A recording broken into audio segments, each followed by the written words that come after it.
Hi, everyone. I'm Laura Schapiro. I'm a pediatrician and an internist in Cleveland. So I do primary care for Rainbow Babies and Children's Hospital and university hospitals as well.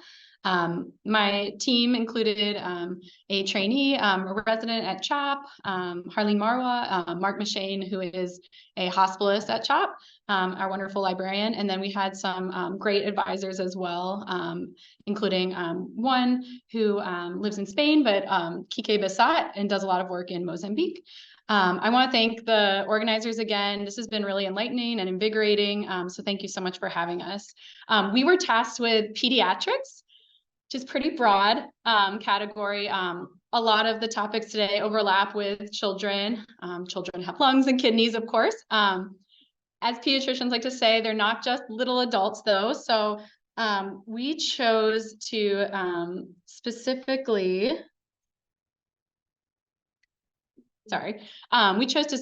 look at heat waves and how heat uniquely affects children. So much like our cardiology colleagues, we looked at how heat waves have been increasing due to climate change over time.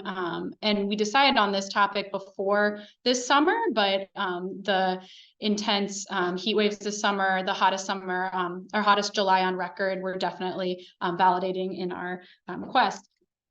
So our questions were, what is known from the literature about the direct and indirect impacts of extreme heat events on pediatric health? And then we really wanted to focus on what has been studied regarding adaptation strategies to mitigate these negative health impacts, since we know that these impacts are happening already. So we looked at Ovid, Medline, APA, PsycInfo, CNL, and Scopus for our databases. For inclusion, we were trying to look specifically at increased extreme heat events due to climate change, not just ambient temperature increases over time. We did want the studies to include populations of children under 18, but we did not necessarily exclude studies that included adults as well, because as I'll talk about later, a lot of these studies have adults in them as well. So we put in our inclusion criteria that at least had to mention children specifically. And we looked at all types of studies, reviews, editorials, commentaries, and opinion papers. We did try to look globally as well, but had the limitation of studies published in English. And we looked at the past decade. There have been a lot of studies and opinion pieces, policy papers about children's health. Pediatrics in and itself is a very advocacy-driven specialty. And so there had been a lot done in the early 2000s and teens. So we kind of wanted to go from 2013 onward to find what's been new in the last decade. We exclude studies that just talked about climate change broadly without that specific focus on extreme heat or heat waves. And then did not include studies before 2013. This is our Prisma consort diagram. So we initially had 2,501 studies that we imported. 782 were duplicates. So we had two reviewers look at the title and abstract of the 1719 studies. And then from there, we had 374 full text. And again, we had two reviewers look and an additional reviewer resolve any conflicts. And we ended up with 113 studies total. Most of the studies that went to full text that we ended up excluding, we weren't sure if they included pediatrics specifically. And then when we actually looked at the full article, we realized that it didn't point out children, sort of was more broad and only included adults. So we came up with a lot of different themes. I know that this is a hard diagram to read a little bit, but I wanted to point out that some of the biggest themes that we saw were neonatal outcomes, heat illness, and then adaptation strategies. So neonatal outcomes, by far, the majority of these studies were linking heat waves to preterm birth, and there was good evidence on this. So meta-analyses and global studies as well. We saw studies from the United States, Australia, China, India, South Africa. So that was probably our best evidence that we saw was in the neonatal outcome space. A couple of the studies did point to disparities in which populations were more affected and more likely to have preterm birth. We know that preterm birth comes with its own morbidity and increased mortality. So I won't go into that. The other relationships that we saw that were less robust in the evidence was a possible relationship between these extreme heat events and congenital heart disease. We saw that in 2 different studies. And then we also found one study that showed increased pneumonia in infants that were born to mothers exposed to heat waves. In several different of our themes, we saw extreme heat combined with pollutants leading to worse outcomes. So heat stroke and heat-related illness. So part of the reason we wanted to look at heat waves was because children have a unique vulnerability to heat, just as geriatric populations do, but for very different reasons. So why are children at increased risk? This came from one of the studies called It's Getting Hot in Here.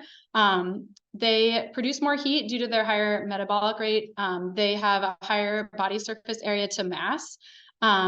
They have smaller circulating blood volume. They don't produce as much sweat as their adult counterparts.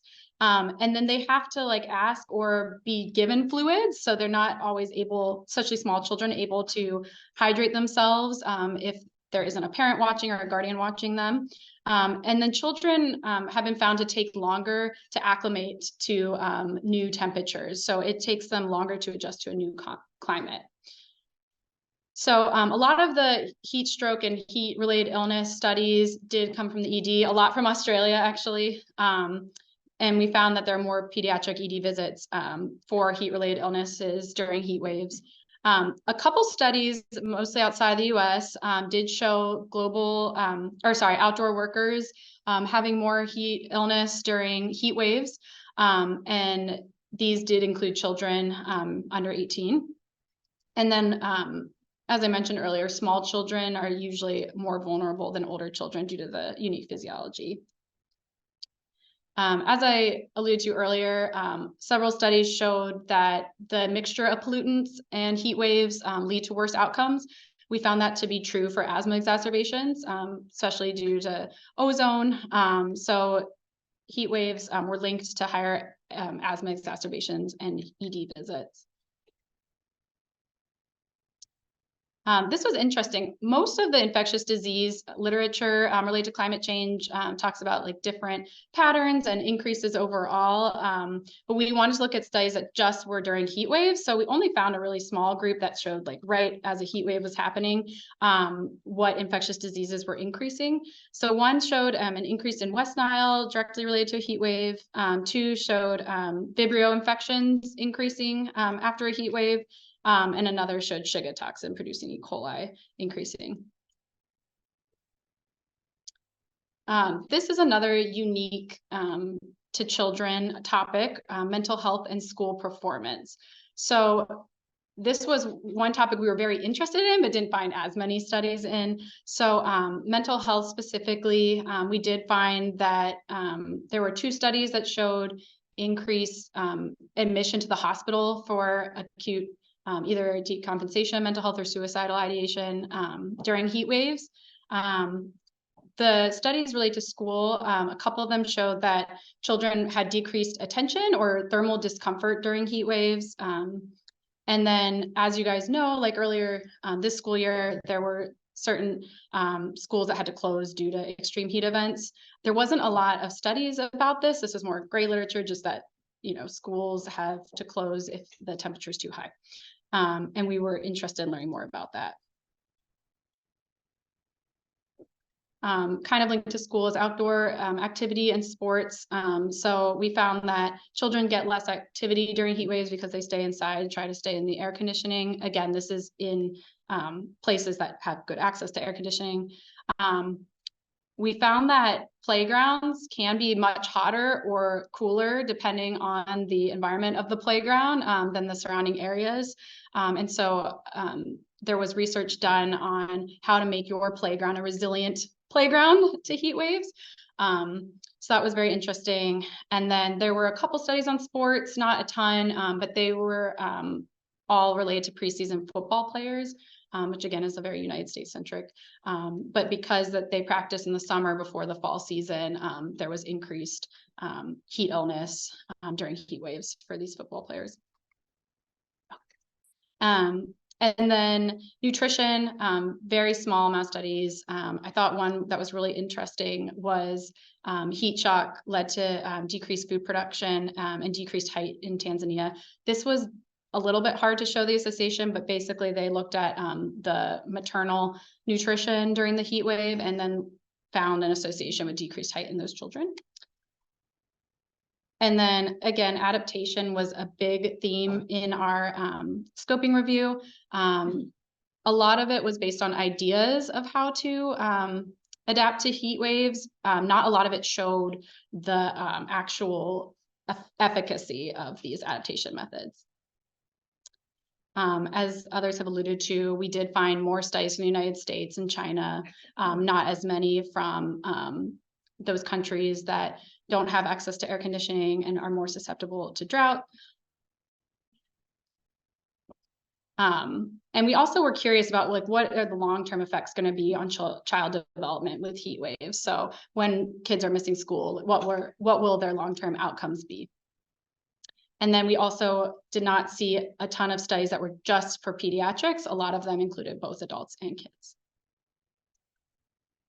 So just our takeaways: heat waves and extreme heat exposures are increasing due to climate change and have unique impacts on children. We would be interested in more studies on how this impacts children with fewer resources. And we definitely liked seeing the adaptation strategies that were being done, but we would like to continue to evaluate how these efforts and mitigation strategies are actually helping reduce the effects of heat waves on children.